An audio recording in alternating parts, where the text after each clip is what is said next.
Welcome back to the Comstock Clan. We're Kevin and Christy. We share ways that we're building our family culture of faith, family fun, and freedom.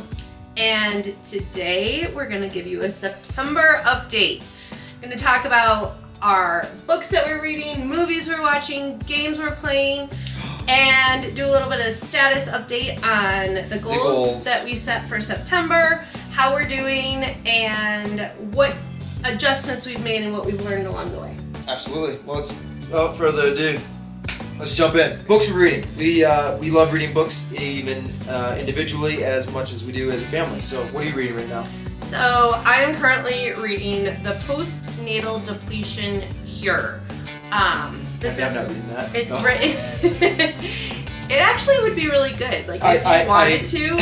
But it's scientific. It's about how us as moms really don't take care of ourselves very well.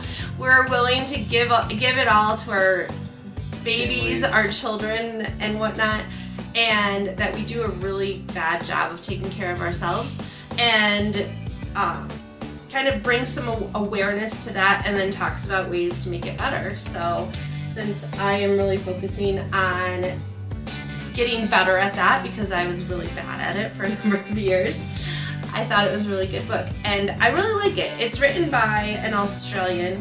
This book looks really clean and tidy because I only use it so much because I've actually been listening to it on Audible.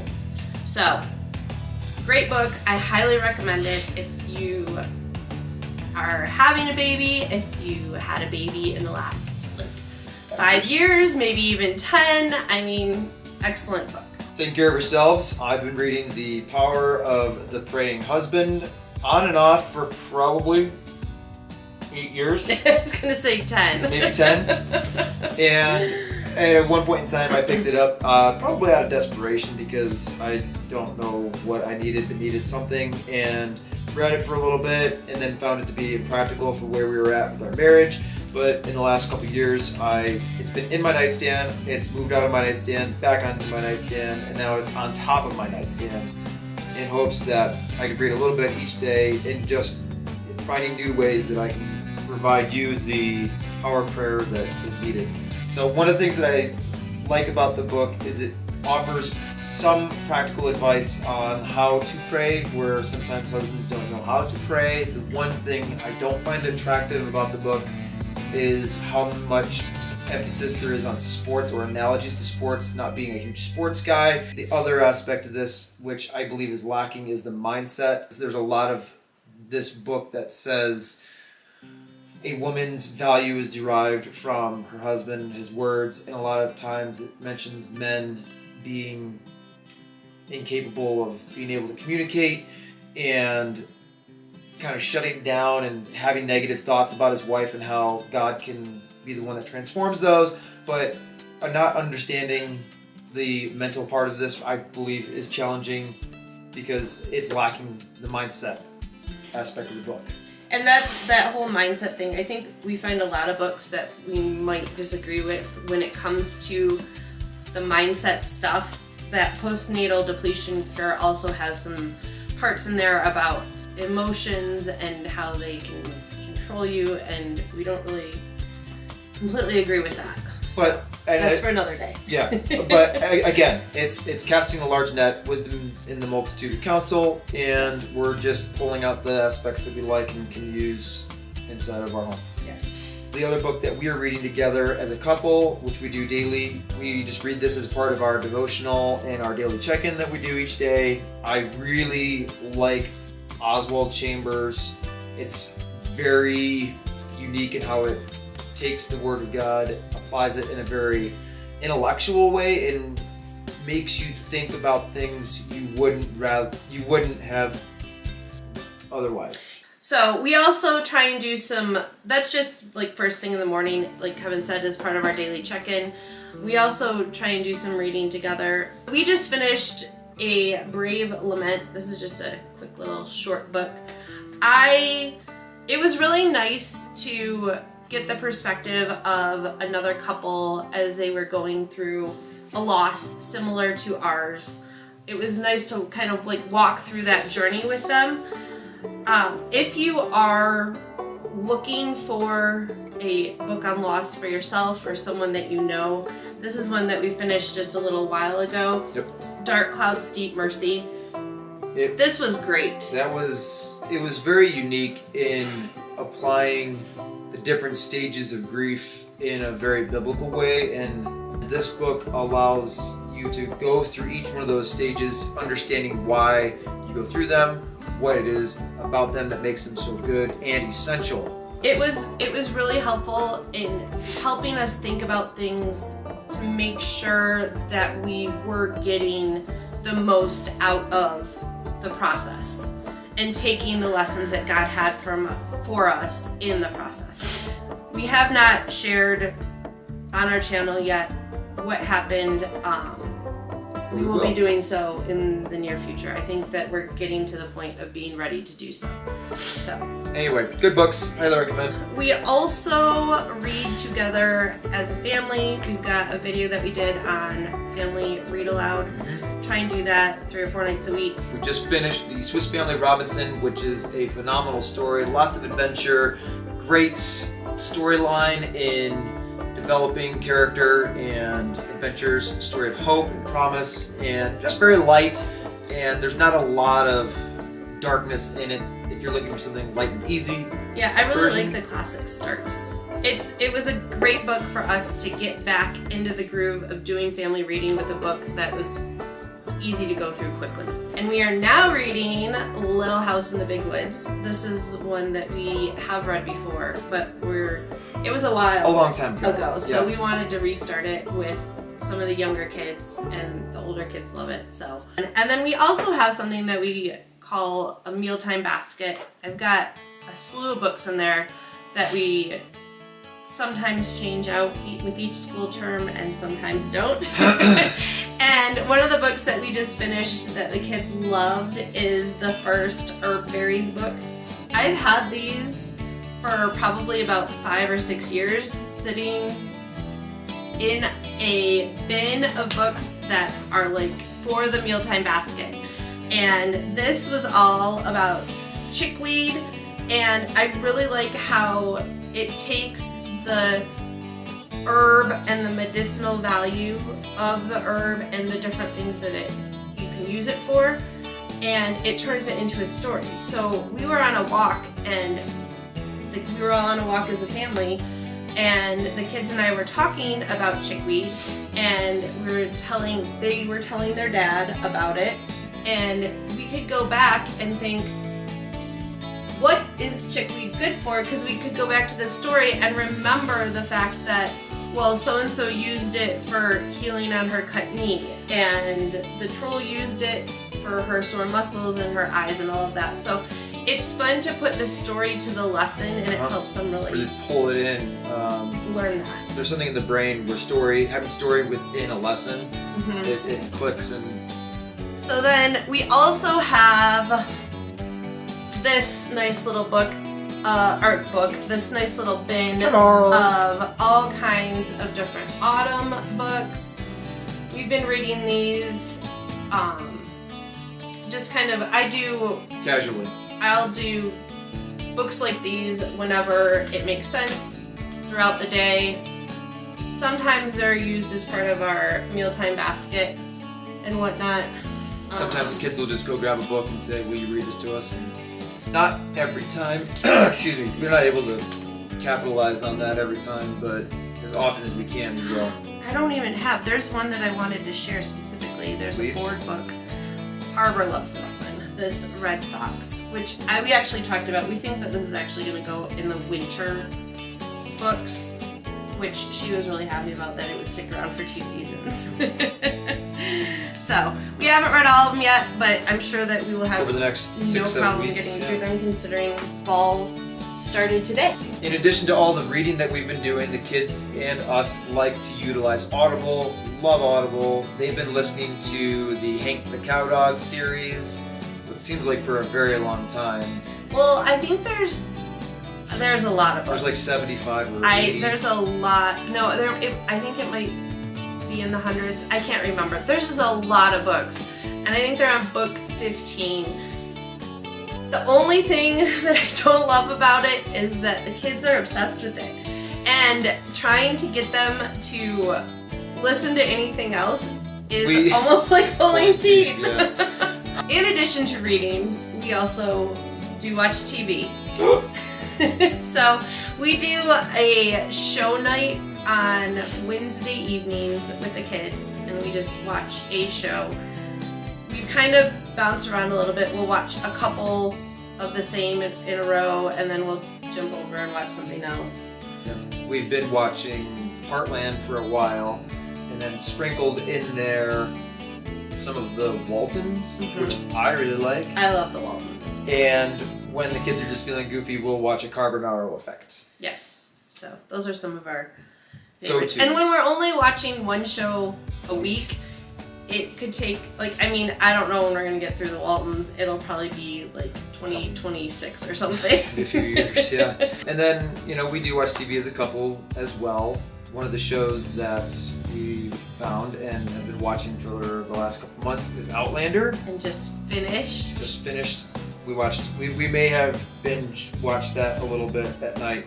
One of the things that kept us from watching Outlander was the fact of some of the content that's in there. Not really believing in bringing that into our home. We didn't watch it until Christy discovered this unbelievable company. VidAngel to the rescue, because yes, there is quite a bit of inappropriate content, both language and Physical stuff. Gore. That's a good way of, yes. Yeah. So we're able to take what is, I think it's rated TVMA, to make it better than PG-13. I would say, like, there's there's no blasphemy. You can go through on VidAngel and filter out literally everything, and they are a godsend, because that, even just for like everyday movies that we would want to watch, we're like, oh, is it on VidAngel? Oh, it is. Oh my gosh, there's 200 filters that were applied to this movie, which we wouldn't even think anything about. So I love it for the ability to customize exactly. Like, we don't like our kids using words like stupid. We don't necessarily declare it a like totally off limits word, but we teach them that it is a word that is to only be used with extreme discernment. Which they do not have at this point in time. So we can filter out words like stupid. And you know, the one thing that I did notice is that when you do filter out blasphemy, you actually filter out the word God. So even when the term God is used in a good way, it still filters it out. But we also do a movie night and a game night. Which sometimes we've been really slacking. Yeah, I mean, movie night's typically Friday night, and with the weather being as nice as it has been, we've been going on a few evening walks as well. And then when we get back at 7:30, we're not going to start a movie that late. And usually that comes down to a quick family discussion after dinner. Hey, do you guys want to do movie night, or do you want to go on a in the dark walk? They've been picking the walks. It's been nice. And then Saturday night has traditionally been game night, which... Well, wait, I do want to mention the kids, they did watch a movie. They had a movie night without us. And they watched the Hop... I don't know if it's called Hop 2, but it's the second Hop movie, which I think is funny that they're watching an Easter movie in the fall. Yeah. But they really... like, I love Hop. I think Hop was fun. Awesome, and so they've been enjoying that. So we haven't watched it yet. Usually like to try and watch them with them or know a little bit about them. They did watch a movie without us a few weeks ago that was from like the 90s. The Sandlot? Sandlot, which we grew up watching, and we're like, oh, that movie's great. And they watched it, they came back to us and were like, have you guys seen The Sandlot? And we're like, yeah, it's great. Yeah, it's a great movie. And they're like, they have really bad language. And I'm like what? And they're like, I'm not going to say that. I'm like, come on, it's okay. This is a... And they're like, and I'm like, that is bad language. Well, but they also will throw in, like, if they hear the word stupid or dumb, or, I mean, they'll even come up with words that we've never even declared to be inappropriate or like somebody wrong. Asked us yesterday, like, is sick a bad word? We're like... Depends depends on how you use it. Like he was like, "Is sick a bad word?" And then yeah, she said it. Just like, "Oh, that's sick. Like that's gross. Yes. That's fine or whatever." So for game night, again, this is one of those ones that has been kind of lacking. And I'll be honest, for me, one of the things, like we just really got out of this schedule through the move and with me being pregnant, it takes a lot of energy to have game night with children of our ages. We're ranging from 3 to 13, and it's like the older kids are getting to the point where they're really interested in the games and they love it and they want to sit down and play these like intense, deep, long games, and it's really hard to do when you're also dealing with a fly on a wall. So, one of the games that the kids have been playing is Dogopoly. We actually don't keep most of our games in board games, so it's upside down. We don't keep our board games in boxes. Yes. So we keep the. It's a 1980s classic. Boards. It actually does it have your class on there? I thought no, I just have we've got the label. There's one box that has like class, like a room or yeah. I've got the old deluxe Monopoly, and then we also have the Quest for El Dorado. There's the instructions. This one's neat. Yep. Makes you really think. I mean, it's a fun game. There are a lot of moving parts to it, and the kids sat down the other day and played it, and they were able to pull out the drawer and do it, put it back in the drawer, and put it away, as opposed to breaking a box and trying to fit everything back in the box. Well, the one thing that I hate about the boxes is that they're all different shapes and sizes, and so it just complicates organizing things. Yes. So, one of the things that we're gonna get into our goals in just a minute, but one of my goals was to do 3 activities as a family this month, which is a little bit low, but we had a lot of things going on in August that we needed some downtime to recover from. And so one of the things that we're going to be doing this week is we're going to go geocaching. Still, it's planned, it's scheduled. We have to work out some of the details there, but we're excited to share some about that. It's been a little while since we've done some geocaching. It's funny, they walk past things that may or may not be a geocache, and they're like, is this one? No, it's not. So I think it's fun. Like, one of the things that I never knew that all of the lampposts and parking lots have like these secret compartments that you can lift up. And I remember figuring out that there was a geocache it was in this area around this lamppost, and we're like, what on earth? And it took us probably about a half hour just walking around this empty parking lot with a lamppost going, back and what forth. And is it? People watching this probably were like, what is going on? Because literally, we're just all like, what? Okay, so we're not talking about geocache technically, so we'll share that when we actually do that. Yep. And then we're also going to do a hike next week. Yep.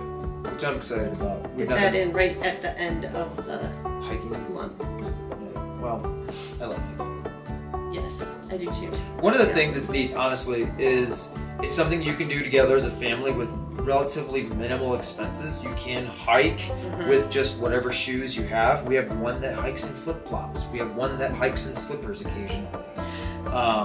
But we always were trying to find out ways that we could do things together as a family. But we looked at like skiing. Well, that was impractical because our kids were so young. You can literally take a 6-week-old baby on a light hike, carrying them. You know, it's not like you're climbing a mountain. Yeah. So before we move into our goals, I want to share one thing that I absolutely love, because it's chilly today. It was chilly yesterday and it's chilly today. Fall is coming. I think our high today is like 59. So I want to share. This is something that is so. It's such a big deal in our family. It's so near and dear to her. It's socks. This is so funny. So before we met,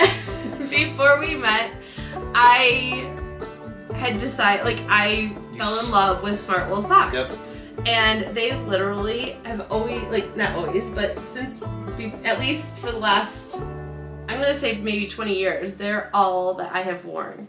And I always had this great collection of Smartwool socks. And it took you a little while. Oh my gosh. I just saw a picture of me the other day with like these cheap Costco because like, you never wanted them. You were like, I'll just get whatever. cheap socks. I'll just get cheap socks. I would rather have cheap new socks than spend the money on Smartwool. But I mean, literally, it was like one year Santa brought me a pair of Smartwool socks, and I said, hello. And literally for like 3 years, I wore the same 2 pair of socks, and then it became 3 pair of socks, and then it became 6, and it was like each year, like Father's Day, what's that? They get socks. Mm-hmm. Birthday, they get socks. So the kids have recently also jumped on the Smartwool bandwagon.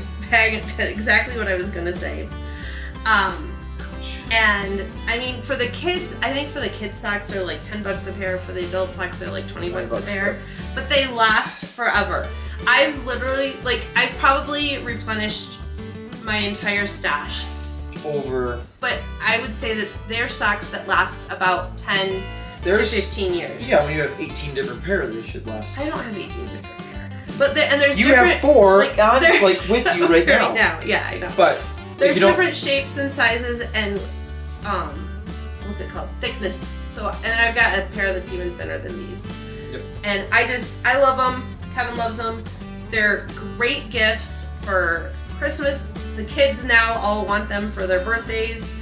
They're not part of the kids' regular clothing budget because we do consider them more of like a specialty or luxury item, and so they get them for gifts instead of just regular clothing budget. Otherwise, our clothing budget would be outrageous. Moving on down the list of things we are talking about with the September update is the goals. If you haven't watched the September goals video, you can check that out. I will be totally honest and say I failed miserably at doing the system. I did not fill out my sheet. I did not write it down. All the stuff that I mentioned in the goals, I maybe focused on one thing, and that was the chores with the kids. And the 18 videos that I mentioned, I have a lot of work to do before now and the end of the month. I think it's been like 2 weeks since we put out a video. It was a challenging couple of weeks. Work has just been kind of status quo. I hurt my back last week unloading the dishwasher. So it wasn't even great and glamorous. So I'm moving a lot because I'm uncomfortable, but I'm healing, making progress, and I'm looking forward to using my sheet for the rest of the month. To get back on track. Okay, so my goals were, number 1, to get to 9,000 steps per day by the end of the month. And I got there on Sunday. And so Sunday, Monday, I've been at 9,000 steps a day. You did 10 yesterday. I did. And I'm excited because I'm actually going to be, by the end of the month, I will be at 10,000 steps a day. My second monthly milestone was to do 4 days per week of school with the kids for 4 weeks. And we are 3 weeks through our fall 1 term. I do 6-week terms for the kids. And 3 weeks in, we've been consistent. Everyone is where they chose to be at for school. So I'm feeling really good about that. Goal number 3 was to have 3 activities or outings this month as a family, like I mentioned earlier. So we did do a day where we did kiwi crates. We will be sharing a video of that at some point in time. Yep. And as I mentioned, we've got the geocaching scheduled and the hike. So, and then goal number 4 was to plan all of the birthdays for October, all 4 of them, and to get Christmas, like 25% of Christmas planning done. And we've had a number of conversations. I think there's a lot of ideas, but I don't really have anything on paper. I don't have anything ordered. I don't have anything finalized. So that's going to be like top priority this week. And then next week, for everyone. Working really hard on that Christmas aspect and working on finalizing that budget and doing some of the overall like schedule sort of stuff. So I feel really good about where I am at with my goals. I haven't been I've been playing around with redesigning the sheets that I've been using to track this stuff. And so I've been working more on the process as opposed to the implementation, like the actual keeping track. And so I did just put together a new sheet, which I am excited about. It's just weekly checkpoints, and that will help me to kind of see where I'm at each day. Lastly, we have our habits that we were working on. We both chose to work on daily planning. Can't you tell we're so excited? I've been doing good, but except for the fact that my planning time includes planning and admin.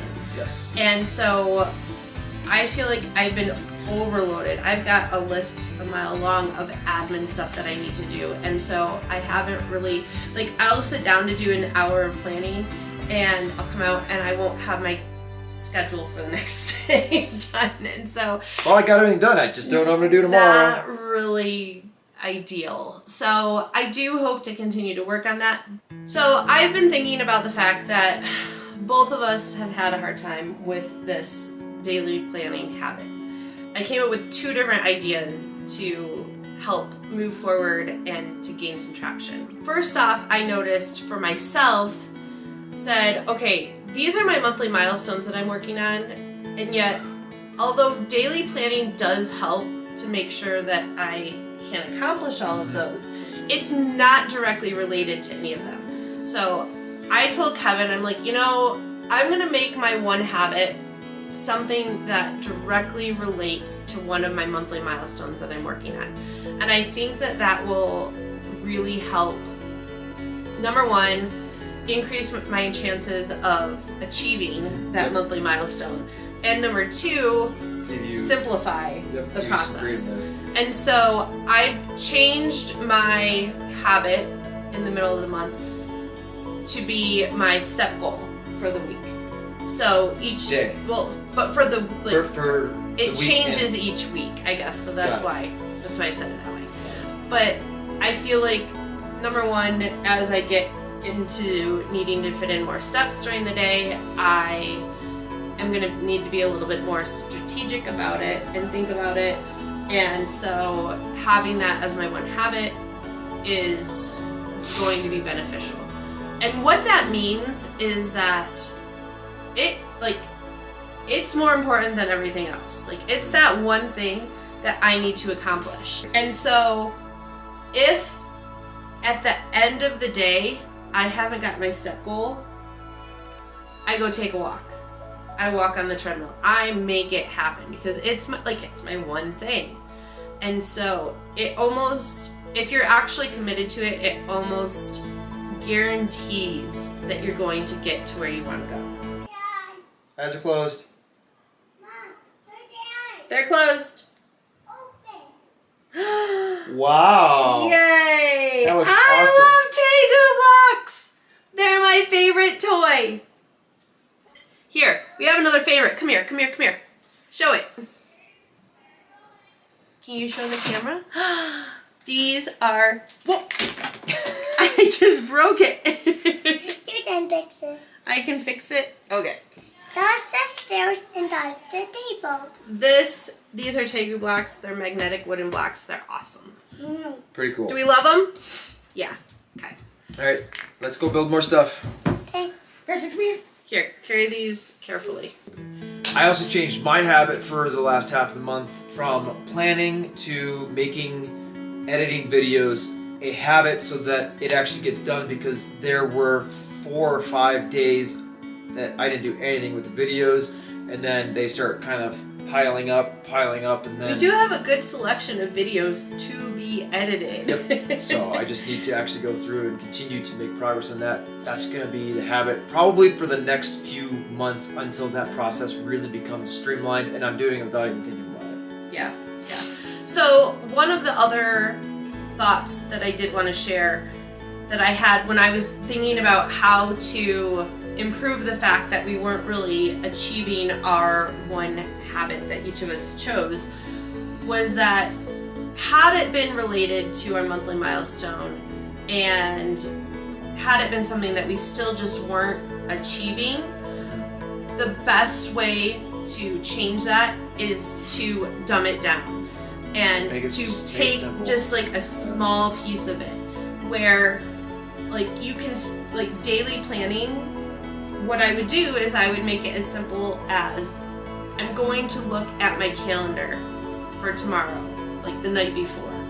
I'm going to look at my task list the night before. Or I'm going to, like, just something, just a small piece of it that takes like 2 minutes or less, and work on that.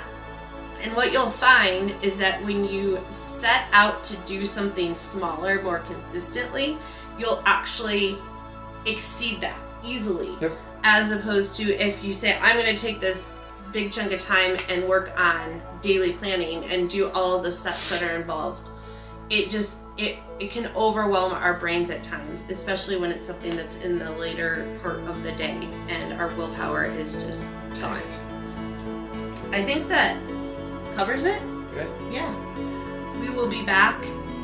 Well, we'll be back in videos before this, but we will be back at the beginning of October with new goals. And if you have not done so yet, go watch the September goal video because we talk about how we go through that process of setting goals together and as a family, which just reminded me we did have one other goal. We had our family goal of reading aloud together. And I believe that, and again, I wasn't keeping really good track of this either, but I believe that we on average were doing about 3 nights. I would say 3 nights a week. So, which is the lower end of what we had set out to accomplish, but it's better than nothing. It's still success. Yeah. And so I'm really happy about that. Awesome. Well, you can find us here on YouTube at the Comstock Clan, also on Instagram, Comstock Clan Dad. Comstock Clan Mom. Awesome. We'll see you next time.